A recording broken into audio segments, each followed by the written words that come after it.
September 7, 1940. The late summer sun was setting over London, casting long shadows across the Thames. For months, the city had been holding its breath, watching as Nazi forces steamrolled across Europe. France had fallen, the Battle of Britain raged in the skies. But nothing had prepared Londoners for what was about to unfold on that fateful Saturday evening. At 4:43 p.m., the air raid sirens began their haunting wail. Many Londoners, already accustomed to occasional raids, didn't immediately react. Some even continued their weekend shopping along Commercial Street and Whitechapel Road. But this time was different. This wasn't just another raid, it was the beginning of what would become known as the Blitz. Sarah Matthews, a 19-year-old shopgirl, was just finishing her shift at Woolworths when she heard the sirens.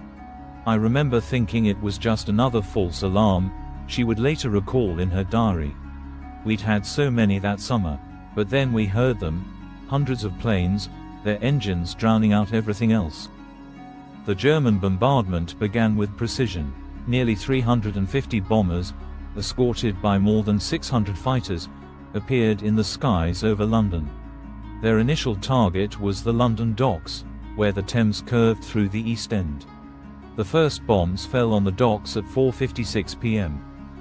The scale of the attack was unprecedented. Warehouses filled with lumber and wool became infernos. Oil storage tanks along the riverside exploded, sending pillars of black smoke into the darkening sky.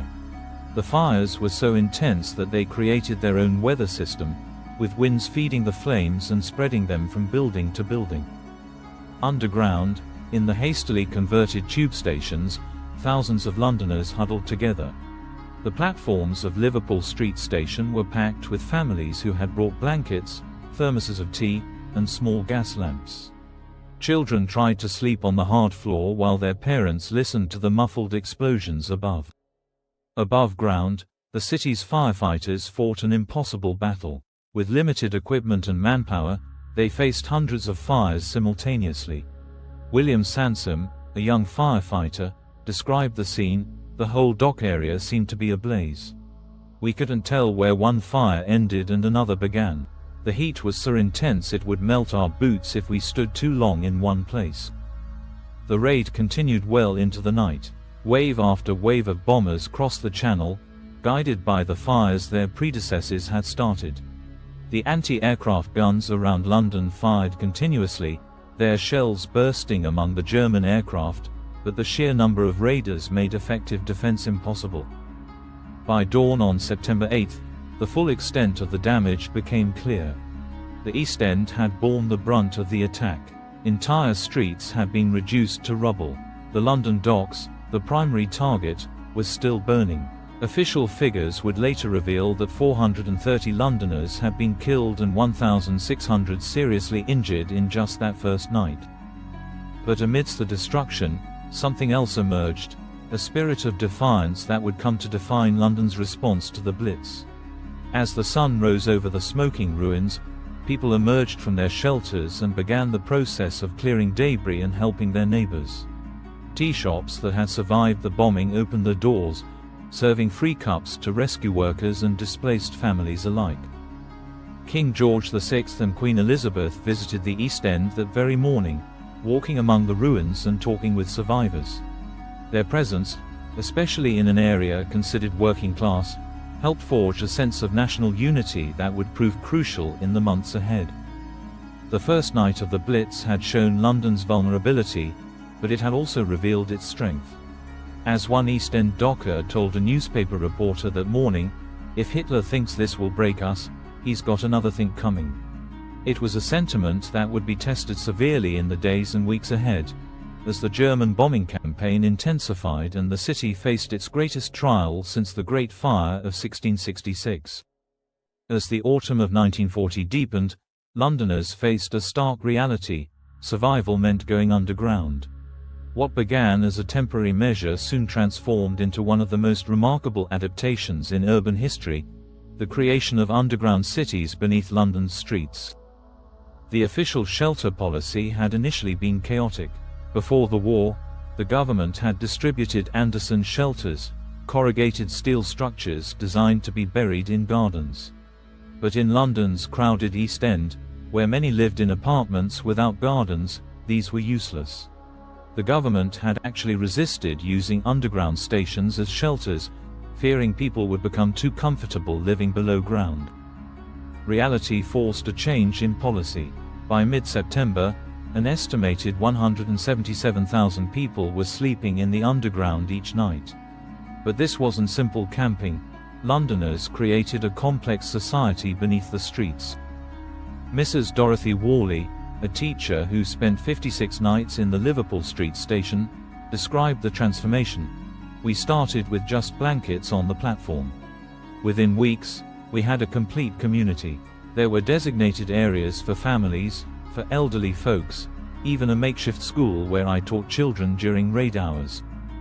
The organization of these underground spaces was remarkable. Each station developed its own personality and rules. Regulars paid sixpence a night to reserve their spot with a ticket system. Platform attendants maintained order and cleanliness. At Aldwych Station, residents formed a committee that organized entertainment, including weekly concerts and religious services. Some stations became known for particular characteristics. Liverpool Street was famous for its strict organization and cleanliness. Bethnal Green had the best entertainment, with a regular concert party. Swiss Cottage was known for its intellectual discussions, as many local professors and writers took shelter there. Above ground, other forms of shelter emerged. The largest was the Tilbury Shelter in Stepney, a massive concrete structure that could hold 1,600 people.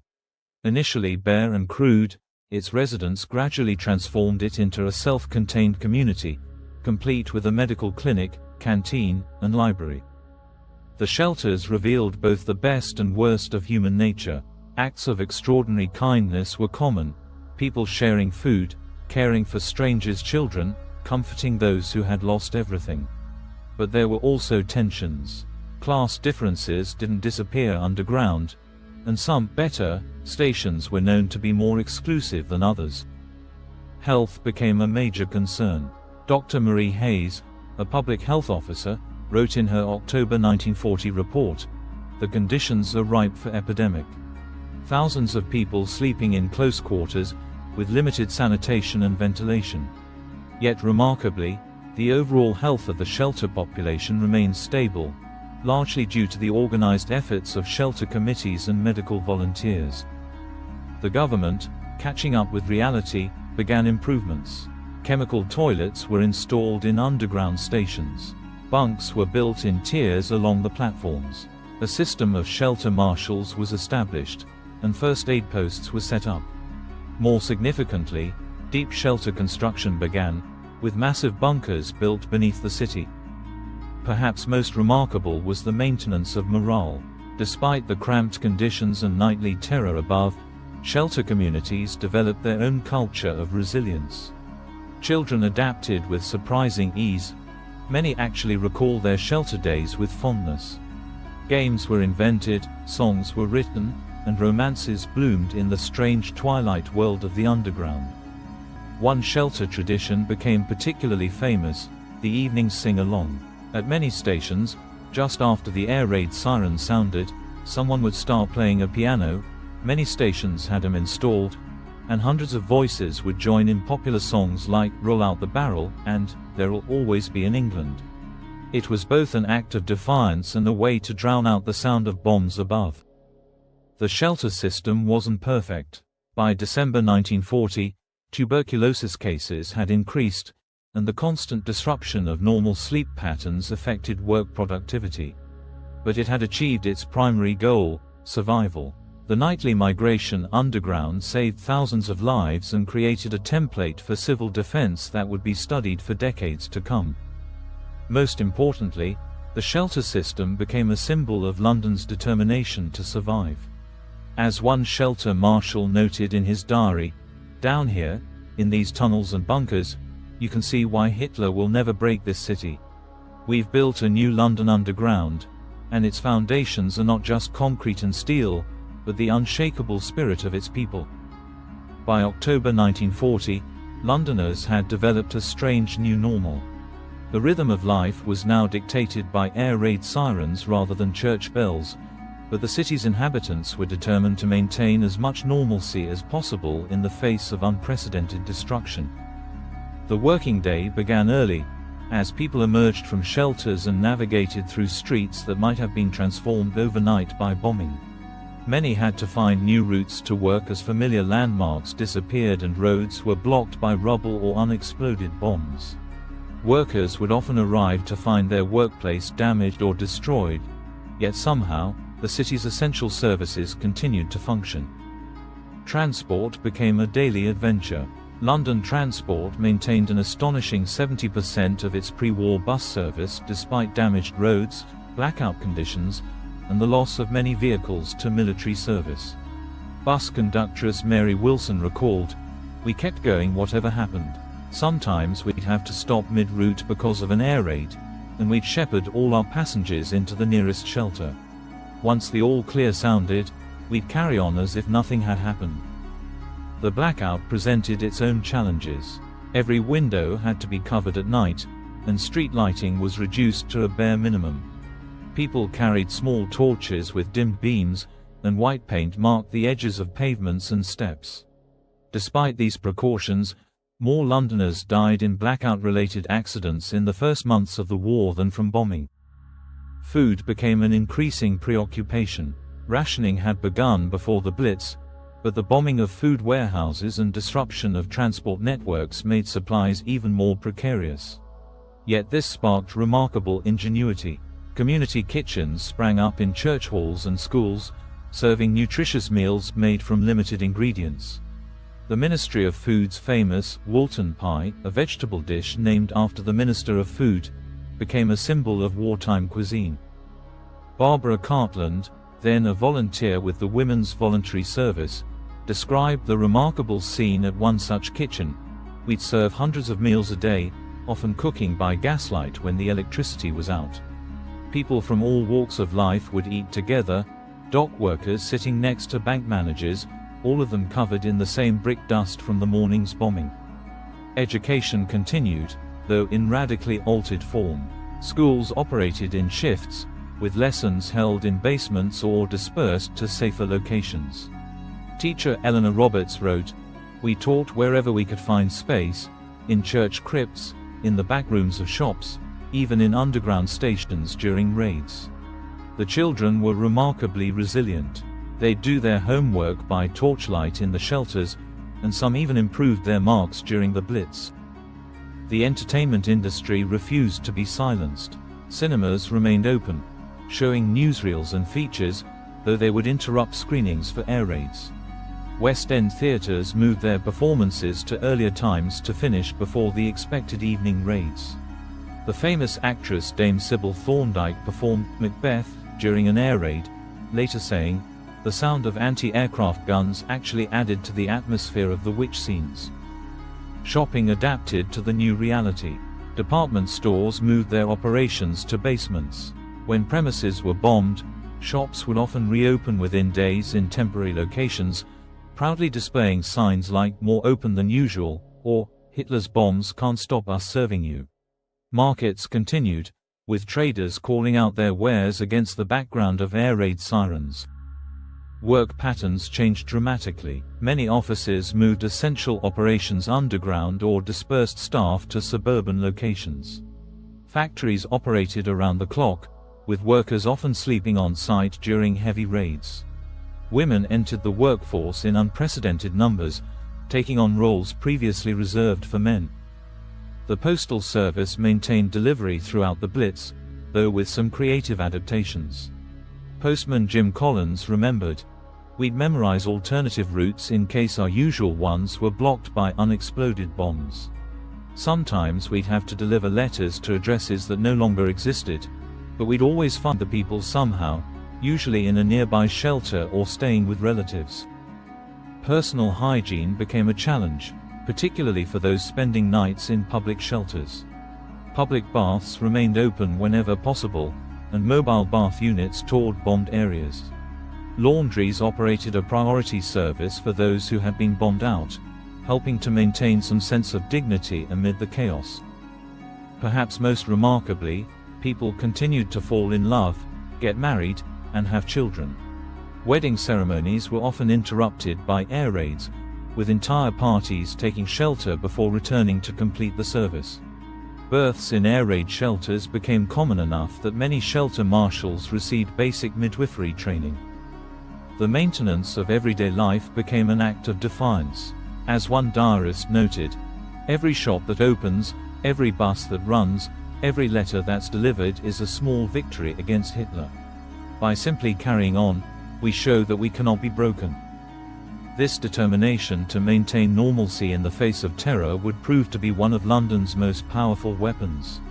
The city's ability to function, however imperfectly, despite the bombing, demonstrated a resilience that would help carry Britain through its darkest hours. As December 1940 approached, Londoners hoped for a respite from the bombing during the holiday season. Instead, they would face some of the most intense attacks of the entire Blitz, including what would become known as the Second Great Fire of London. The evening of December 29, 1940, began quietly. Many people were attending Sunday church services or preparing for evening meals when the air raid sirens began their familiar wail at 6:05 p.m. Within minutes, the first wave of German bombers appeared over the city, dropping thousands of incendiary bombs in a precise pattern over the historic city of London. The German strategy that night was deliberate and devastating. First came the incendiary bombs, designed to start fires and illuminate targets for the heavy bombers that would follow. Fire watcher George Wheeler, positioned on the roof of St. Paul's Cathedral, described the scene. "It was like rain, but rain made of fire. Thousands of points of light falling everywhere. Within minutes, hundreds of fires had started." The City of London's narrow medieval streets and closely packed buildings, many still containing wooden frames despite centuries of building regulations, proved perfect kindling. By 7 p.m., more than 1,500 fires were burning. Many of them merged into larger conflagrations that created their own windstorms, further spreading the flames. The night's hero would prove to be St. Paul's Cathedral's volunteer fire watch.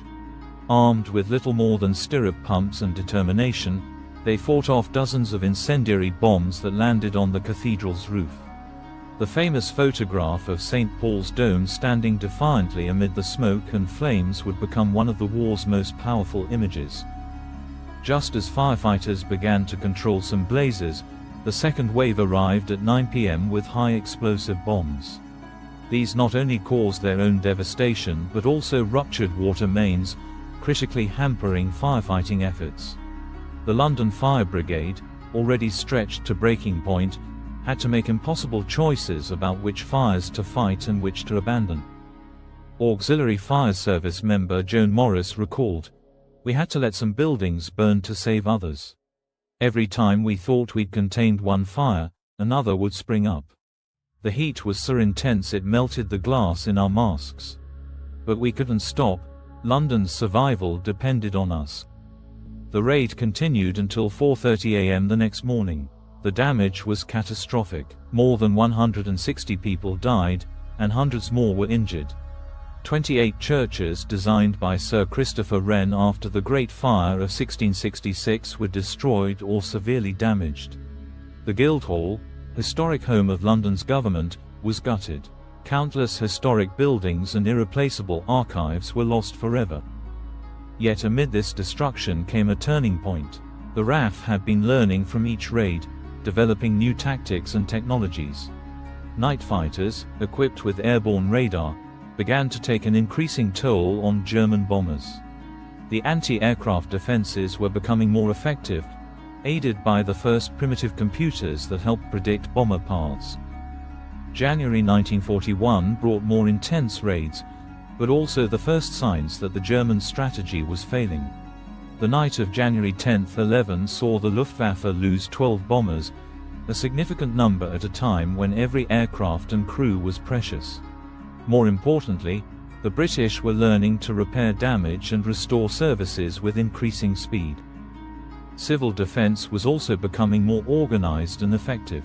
The infamous walking stick bombs, delayed action bombs that could explode days after landing, were now handled with practiced efficiency by bomb disposal squads. Fire watching became more systematic, with teams positioned on rooftops across the city ready to tackle incendiary bombs before they could take hold. By February, the pattern of raids was changing. Rather than concentrated attacks on central London, the Luftwaffe began targeting peripheral areas and other cities, spreading their forces more thinly. This dispersion, while still deadly, reduced their ability to overwhelm defenses in any one area. The human cost remained terrible. The bombing of a school shelter in South London on January 20th killed 57 children and 2 teachers. But such tragedies only strengthened resolve. As one rescue worker noted in his diary, each bombing seems to make people more determined, not less. It's as if the Germans don't understand that they're forging something stronger with every explosion. The weather also began to play a role. The harsh winter of 1940-41 made flying conditions difficult for both sides, but particularly affected German bombers operating far from their bases. Several raids had to be aborted due to ice formation on aircraft, while others missed their targets due to thick cloud cover. Perhaps most significantly, the British had begun to understand the rhythm of the bombing campaign. Civil Defence Controller Charles Morton wrote, "We now know their patterns, their preferred approaches, even the effects of weather on their operations. This knowledge, bought at terrible cost, is finally giving us an edge." By March 1941, it was becoming clear that the Blitz, while far from over, had failed in its primary objective. London had not been knocked out of the war. Its ports still functioned, its people still worked, and its spirit remained unbroken. Hitler's attention was increasingly drawn to the east and the planned invasion of the Soviet Union, leading to a gradual reduction in the intensity of the bombing campaign. The Christmas Blitz had represented both the height of the German effort to break London and the beginning of its failure. As spring approached, Londoners began to sense that while more suffering lay ahead, they had weathered the worst of the storm. The final phase of the Blitz came to London on May 10, 1941. That night, the Luftwaffe launched its last major raid on the capital, dropping 711 tons of bombs and setting off thousands of fires. But London, by now battle-hardened and better prepared, contained the destruction more effectively than ever before. The next morning, Londoners emerged from their shelters to find familiar landmarks destroyed and hundreds dead, but the city's vital functions continued. Unknown to them, this would be the last major raid of the sustained bombing campaign. Hitler, preparing for Operation Barbarossa, had already begun transferring his bomber forces east for the invasion of the Soviet Union. The final statistics were staggering. Over 43,000 civilians killed across Britain, with half of those in London alone. More than 1 million London houses were damaged or destroyed. But the city had survived, and its example of resilience inspired the free world. Perhaps the most telling epitaph for the Blitz came from a simple message painted on a damaged wall in the East End: "London can take it." This wasn't just defiance, it was truth. London had taken everything the Luftwaffe could throw at it and emerged bloodied but unbowed. The legacy of the Blitz would shape London for generations. It influenced post-war planning, civil defense strategies worldwide, and most importantly, it became part of the city's identity, a testament to the extraordinary courage of ordinary people in the face of terror.